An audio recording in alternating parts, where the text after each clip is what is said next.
আরে আরে কি করছো? মিষ্টিটা খেলে না? আমার মিষ্টি খেতে ভালো লাগে না। মিষ্টি আবার তোর অফিস নাই নাকি? দাও আমাকে দাও।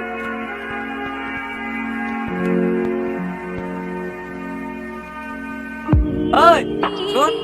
হ্যাঁ বলেন সাহেব। জুতোটা বাজার থেকে পালিশ ফেলে এসে দে। দেন। মা বাড়ি গেল খাবার টেবিলে রেখে দিয়েছি। হ্যাঁ মা সব কিছু রেখে দিয়েছি। এই দাঁড়া হাতে কি কিছু না মা, কটা মিষ্টি আছে। জামাই লেগিলে আসা মিষ্টি জামাইকে খেতে না দি তুই চুরি করে নিয়ে যাচ্ছে। আমি চুরি করিনি, ওই মিষ্টি খাই না তো তাহলে বললে ফেলে দিতে বললো। তুই মিষ্টি কথা চোর কথা রে, তোর মা এক চোর